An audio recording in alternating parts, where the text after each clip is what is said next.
Il fallait en faire davantage. Il est à noter que l'accident le plus récent s'est produit à Moyoka, une localité de la région du sud-ouest, tuant près de 10 personnes avec plus de 70 décès enregistrés au Cameroun des suites d'accidents de la route du 1er janvier au 10 mars 2021.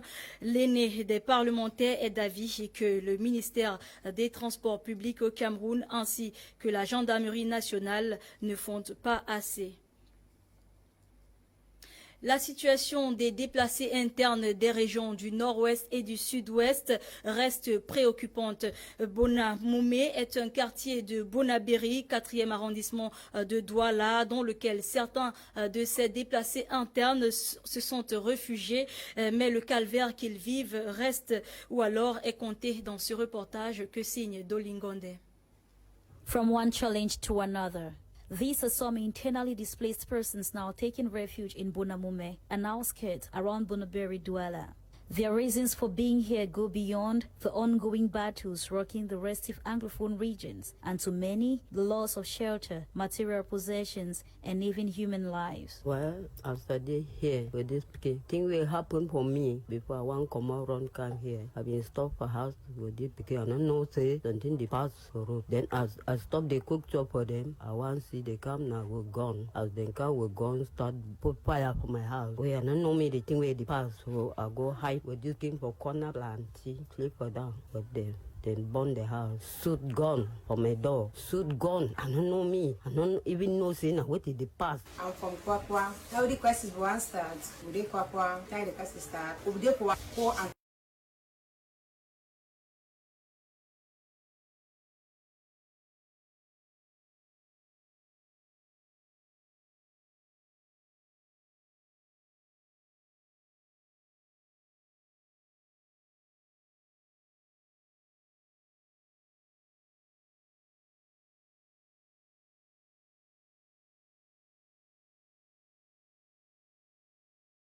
people were running and when people were running from Amenda coming here, I was the one who was keeping them at home after they looked their a different place to stay. Today, Bonamume harbors close to 500 internally displaced persons, and an increase in population with no amelioration to living standards is chaotic. This is the main challenge they face on a daily basis. We not get something doing for Douala, we just stay. Landlord will come with your own problem. Say una no pay, una will come out. Begin they go school. Because of school fees, they need to leave them in peace. They the concussion, Bamenda laugh, Sawes laugh because of war. If war not be there, we not find ourselves for here, for the year, all kinds of. Go through a lot, very a lot. First, I dey from my own country. I need to feel free for there just because I live my own land, come for different land. When you shouldn't want to talk small thing, they say see the camp no go there. That means you not get voice everywhere. If you should for some place talk. because we for here the life may be easy. Maybe easy. If we for there for wrong go back, but make no means for go back.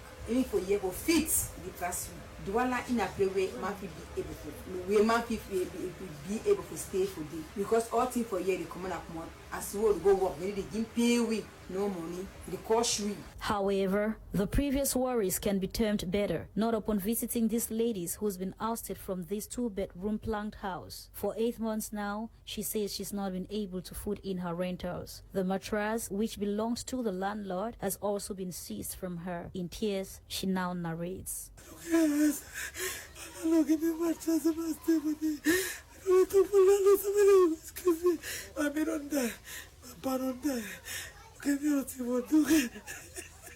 Thanks to Karen, this lady's condition will temporarily be handled, but the unanswered question is for how long. From identity to ethnicity squabbles, their prolonged stay in Bonamume, inaccessibility to portable drinking water, but not limited to sexual harassment. These, the strangers say, are some of their worries. Most of us be jobless because sometimes they be want go find work, they say that Anglo food, that Bamenda they don't come again. So most of them they always give their work now within them. And why you see we mostly for you they was show me. It take 10,000, 15,000, 20,000. I go turn them. Make that money. It help me so that I make management. I feed my own picking them. They not get nothing for talk. With their last resort for their voices to be heard being the media, these persons are calling on government's prompt response towards their challenges while soliciting the help of well-wishers, as their condition, they say, is becoming unbearable. Après leur action humaine,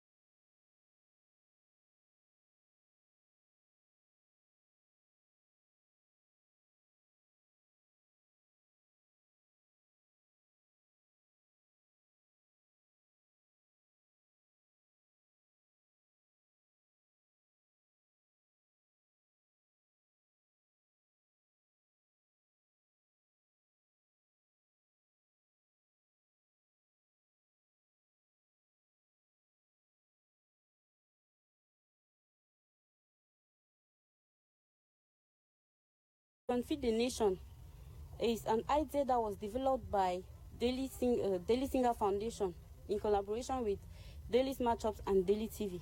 Came here to show concern to some IDPs and widows. Madame Ndasi Sylvia, one of the volunteers of DSF, says the feedback of Operation Feed the Nation has so far been positive. The foundation, together with the media and all of us, this crew, we come here today for can reach out to the IDPs and the widows. As we be seeing, we will be give them various, even as small as it be, but we believe say they be satisfied from their responses. Some of the beneficiaries could not hide their joy after the humanitarian gesture by DSF. I am touched that as I came here, I was coming on behalf of my own IDP, but when I heard the names of widows and single ladies, in fact, for somebody to sit somewhere and thinking about widows and singles lady, it is very good, and I've learned something from there. Left the crisis zone since 2017, so I wish to thank the foundation for this gift that they have given to us. We say thank you to the foundation, and we say God should guide and protect them. Daily Singer Foundation, DSF, is a charity organization which was founded in 2013 by a UK-based Cameroonian relationship coach and media personality, Delphine Singer. The foundation, since its inception in 2013, has been reaching out to underserved communities and persons in different ways, from financial support to vocational training, sponsorship, and provision of basic needs to underserved communities in Cameroon. Operation Feed the Nation is a program developed by Daily Singer Foundation in partnership with Daily Matchup and Daily TV.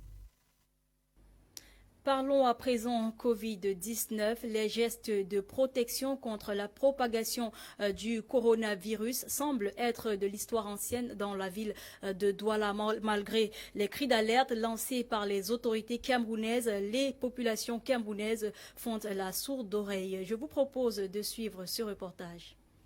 Alors que le Premier ministre chef du gouvernement Joseph John Gouté, sous très hautes instructions du chef de l'État, annonce une remobilisation totale pour freiner la propagation du Covid-19, l'on assiste tout de même à un abandon des mesures barrières dans certaines rues de Douala, comme c'est le cas ici au rond-point d'Eido. Le port du masque est quasi inobservé, pareil pour la distanciation sociale. C'est vrai qu'on ne porte pas le cache-nez aussi parce que ça étouffe. Non, les cache-nez sont là, ça étouffe parfois, mais sinon, on fait l'effort de respecter à notre niveau les mesures barrières. Et même l'annonce du ministre des Transports, Ernest Ngalé-Bibéi, exigeant le port du masque et proscrivant la surcharge dans les transports en commun, semble n'avoir aucun effet sur les conducteurs de transport public qui, eux, sollicitent d'abord des mesures d'accompagnement. Le ministre a demandé qu'on respecte les mesures barrières, mais ce qui est qu'au Cameroun, quand on nous demande de respecter les mesures barrières, il n'y a pas de mesures d'accompagnement. S'il y avait des mesures d'accompagnement, on devait respecter toutes les mesures de barrières. Car les gens, problème de cache-nez, vous avez raison. Hein? Le domaine de transport, que nous sommes à l'intérieur, le ministre n'a pas amené des mesures d'accompagnement. Il faut qu'ils amènent des mesures d'accompagnement. Dans tous les pays, nous constatons que quand il y a confinement, il y a mesures d'accompagnement. Mesures d'accompagnement qu'il cite. Première des choses, diminuer d'abord le prix du carburant. Deuxième des choses, assouplir les taxes de transport. Oui, là, ça amènera les transporteurs à prendre des mesures conformes comme on le demande. Dans le marché de Bonamoussadi, c'est le même constat. Les populations vaquent à leurs occupations comme si de rien n'était. Aucun dispositif dans les entrées pour le lavage des mains. Pour certains encore, le coronavirus n'existe pas. En passant d'abord, il n'y a pas le corona au Cameroun. Parce qu'on n'a jamais vu quelqu'un qui est mort du corona. Le gouvernement veut seulement justifier les affaires de l'OMS, même dans l'affaire des vaccins qu'on dit dehors là. Il n'y a rien, il n'y a pas le corona dehors, puisque le corona n'est pas tué un Africain.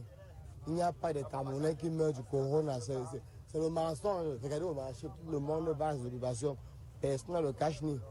Il faut justifier les dépenses que le gouvernement a pris l'argent à l'OMS. Bien que les populations accordent de moins en moins de vigilance à cette question d'ordre sanitaire, d'autres les respectent encore. Comme c'est le cas pour cet usager qui trouve que le port du masque a plusieurs avantages. Je vois que c'est très important de porter le cache-nez, puisque quand tu portes ton cache-nez, rien que la poussière ne t'étouffe pas n'importe comment. La salive, il y a les gens qui parlent, la salive ne fait que sortir. Non seulement il y a les hépatites, quand quelqu'un parle, tu ne sais pas, tu es en train d'accumuler la saleté dans ta bouche. La saleté sort n'importe comment. Au regard de cette situation qui peut être vecteur du virus, le renforcement des mesures barrières reste à l'ordre du jour. Allons dans le centre où les habitants de Nkolzok, un quartier de Nsimalen dans la région du centre, ont exprimé leur mécontentement pour le non-paiement d'indemnisation promis par l'État après la destruction de leurs maisons il y a 7 ans pour céder place à la réalisation du projet de réseau électrique de Memvele. Les détails avec Aileen Sama. Desperate victims of the Memvele-Yaoundé electricity construction works between the south and the center regions have expressed their grievances and frustrations by blocking roads leading to the construction site where the electrical cables are being buried for the smooth transmission of power from the Memvele Dam to the country's capital city of Yaoundé.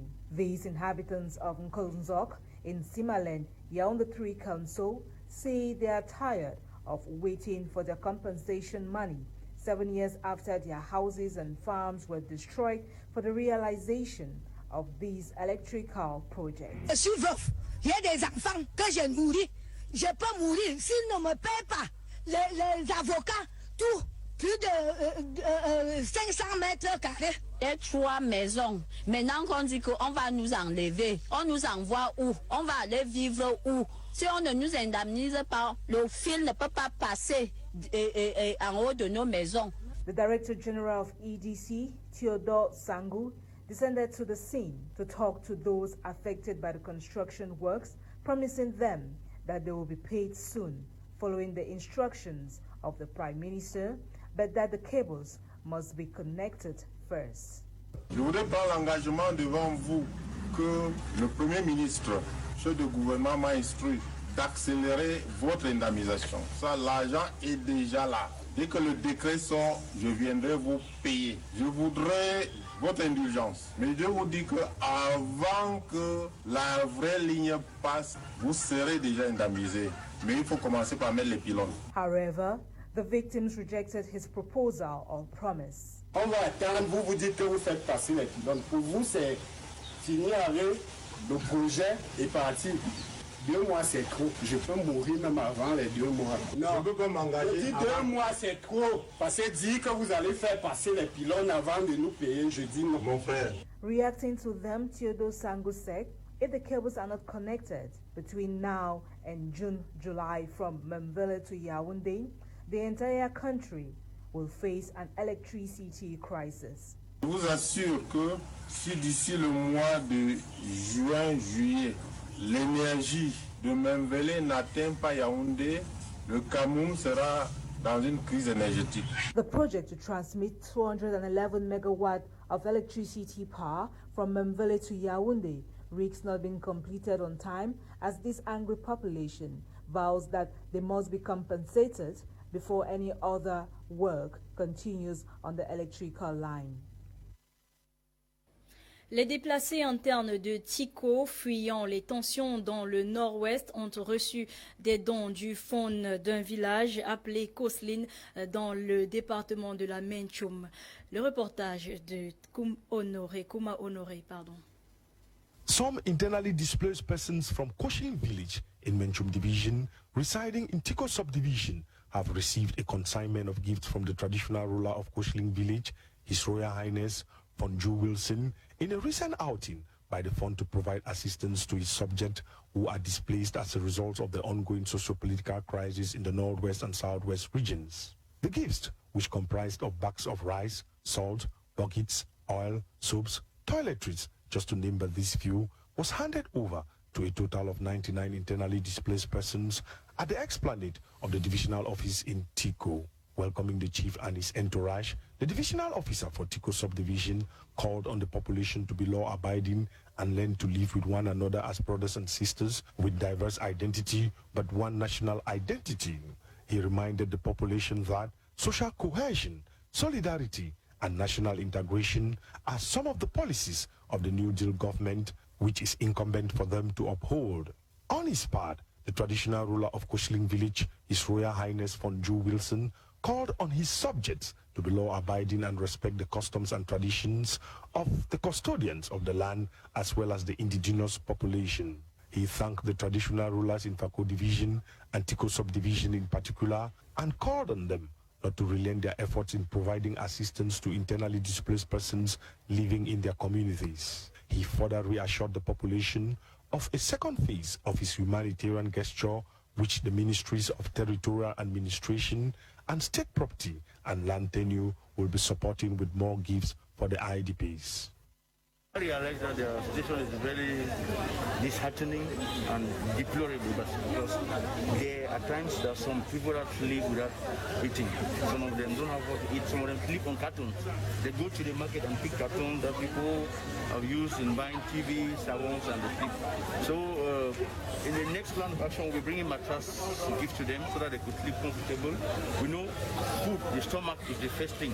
Speaking on behalf of the traditional rulers of Fako division, His Royal Highness Chief Henry Ndiko Fonderson of Mevio village reassured the internally displaced persons of the hospitality of Fako people and pledged to assist them whenever the need arises. While we are praying that peace returns in their various communities and constituencies, we are equally saying that they are welcome, they are hospitalized in Fako division, and they can count on us. The event was spiced with cultural manifestations and traditional dances from Menchum division and other divisions across the nation. Vous êtes sur My Media Prime Television et vous regardez Prime News. Parlons de délinquance juvénile en milieu scolaire. Le problème de la consommation de drogue par des élèves est de plus en plus récurrent dans les milieux scolaires, dans les établissements scolaires.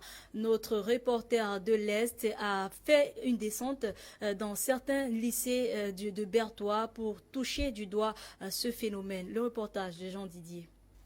La recrudescence de la criminalité et de la délinquance juvénile en milieu scolaire est de plus en plus accrue dans les établissements scolaires du Cameroun. La région de l'Est n'est pas en marge du phénomène. Les lycées scientifiques et bilingues de Berthois ont des fortunes diverses. Le premier établissement cité avait un effectif réduit de 800 élèves environ et le système de contrôle par vidéo-caméra a pu juguler le phénomène. Ici, tout est calme et serein, comme le confirme son chef d'établissement. Pour ce qui est des violences en milieu scolaire, je crois que nous procédons ici par une sensibilisation de proximité. Nous avons reparti les secteurs de surveillance dans tout l'établissement et avec l'installation de la caméra de surveillance, n'est-ce pas, tout est sous contrôle. Nous procédons même non seulement aux visites, aux flux systématiques à l'entrée de l'établissement, mais nous faisons également des descentes inopinées dans les salles de classe. Ce qui fait que les enfants sont avisés, il n'y a pas de problème jusqu'ici. Et résultat, tout va pour le mieux puisqu'ils savent que c'est pour leur propre intérêt. Donc il n'y a pas de problème jusqu'ici au niveau du lycée scientifique de Berthois. Par contre, au lycée bilingue de Berthois, avec un effectif pléthorique de plus de 6200 élèves, c'est un véritable combat de titans qui oppose élèves clandestins et encadreurs. Heureusement, fort de son expérience dans la gestion des établissements, le proviseur a pris le taureau par les cornes. et les résultats ne se sont pas fait entendre. Plusieurs élèves clandestins, une dizaine pour être plus précis, ont été appréhendés et traduits devant le parquet où ils répondront de leur forfait. Quand même la discipline, les gens peuvent avouer que le lycée bilingue est très discipliné, mais il y a un phénomène que j'ai constaté où le phénomène des élèves fantômes, les élèves qui ne sont pas des nôtres, parce qu'ils savent qu'il y a l'activement au lycée, ils viennent avec les tenues, nos tenues, les noms ne sont pas sur la liste de classe, et quand on les arrête, on les transfère à la police. Tous ces exploits dans la bonne gestion financière et managériale lui ont valu le prix de la gestion financière des établissements scolaires publics, décerné par un panel composé de journalistes et juristes au sein de l'Association des journalistes d'investigation financière à Yaoundé. Les élèves aventuriers au sein du lycée bilingue de Bertois sont désormais prévenus. Un gendarme d'un autre genre y est installé. Et ceci pour le bonheur des parents et des autorités éducatives de la région de l'Est qui peuvent désormais dormir tranquilles. Dans notre page santé, organe vital de l'être humain, le rein est l'appareil purificateur de l'organisme. Et ce 11 mars, la journée mondiale du rein qui a pour thème la santé rénale pour tous et pour partout pour bien vivre avec une maladie rénale vise à accroître à la fois l'éducation et la sensibilisation de cette maladie. Plus de précision avec Bokengo Worthy. The kidneys are a pair of two bean-shaped organs in the body whose function is to remove waste and extra fluids from the body, as well as remove acid so as to maintain a healthy balance of water, salts, and minerals. Every second Thursday of the month of March since 2006 is set aside to reiterate on the importance of healthy lifestyle choices in order to avoid kidney failure. Worldwide, an estimated 700 million people are sufferers of kidney failure, with a 5 to 10 million individuals losing their lives to the disease yearly, which is said to be the 12th leading cause of death worldwide. According to the World Health Organization, 2.62 million people received dialysis worldwide in 2010, and the number is projected to be double or more by 2030. Borne by triggers such as diabetes, obesity, smoking, high blood pressure, old age, family history, amongst others, with complications including anemia, decreased sexual drive and sexual dysfunction, pregnancy abnormalities, damaged central nervous system. Both sufferers and non-sufferers of the disease are advised to eat a healthy, balanced diet, engage in exercise, maintain a healthy weight, say no to alcohol and smoking, so as to adorn this year's World Kidney Days theme, Living Well with Kidney Disease. Guienda Perdune Blanche fait le point sur l'actualité africaine. The death of the Ivorian Prime Minister Ahmed Bakayoko was announced late yesterday at a hospital in Germany. According to medical reports, he suffered from terminal cancer and was transferred from Paris to Freiburg, Germany to undergo an experimental treatment. In recent months, he had contracted COVID-19 and malaria, and talks to move the former Prime Minister to Turkey were considered, but doctors said he was no longer operable. Born on March 8, 1965, Bakayoko became acting Prime Minister in May 2020 when Prime Minister Amadou Gon went to France for a heart examination and rest. He returned on July 2 and died less than a week later. Bakayoko took over on an interim basis and was confirmed to the position on July 30, 2020. On March 8, 2021, he was replaced by Patrick Achi as interim Prime Minister due to health reasons. He died yesterday at the age of 56. Mauritius has launched another lockdown that will last until March 25, 2021, the second lockdown since COVID-19 was first recorded. According to the Prime Minister, this containment is necessary after the appearance of 4 new local positive cases, bringing the number of local positive cases registered since March 5 to 14. Only essential services will be operational, including the port, airport, hospital services, and emergency relief. As of today, supermarkets, bakeries, petrol stations, and pharmacies will be accessible on an alphabetical rotation basis, waiting for full resumption of activities. The second new lockdown has been slammed by the leaders of other opposition parties who denounced the incompetence of the government. Mauritius has recorded a total of 641 cases since the start of the pandemic, including 10 deaths from March 5, 2021, and 31 active cases have been identified. Libya's parliament has approved a unity government to lead the nation to the December elections. According to interim Prime Minister Abdul Hamid Bebi, this will be the government of all Libyans, and Libya is one and united. After 2 days of intense debate on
au stade Miri du Budza 1, Erimba, Chicote à El Ali Benghazi au stade Erimba International, Pyramide 3, Canas FC 0 au stade du 30 juin. Namungo s'est agenouillé devant Rajas Casablanca avec 1-0 au stade Mohamed V. Étoile Sahel fouette de 2-0, Jaraouf au stade de Rades. Un exemple copié par RSB Berkane devant Napsastar FC. Enfin, un nul s'opère entre ES Sétif et Orlando Pirates. 0 but partout au stade Onunjang Sport Stadium. Dans le classement du groupe B, RS Berkane et GS Kabylie totalisent 3 points chacun. Ils sont premiers du pool, tandis que Coton Sport et Nabza Star, 0 points chacun. And on to this information worthy of note, a registration into the Yaoundé-based ICT University of Cameroon has effectively started. The Cameroonian University of Information and Communication Technologies, one of the best with a typically American curriculum, provides face-to-face and online courses following a defined and well-established program. The registration process, which kicked off yesterday, is set to run for a week, permitting students wishing to register and those who could not register online to suit the required documents. For more details, go to the website www.ictuniversity.edu.com. Contact 671-430-030 or 651-060-049 and 678-764-037. Voilà, mesdames, messieurs, pour les informations de ce jour, coordonnées par Lasha Kingsley. Ewane Eli Nolinga était à la production. Madame, messieurs, merci d'avoir été des nôtres. Restez scotchés car Koum Lionad et ses panélistes seront avec vous dans quelques instants. Bonsoir.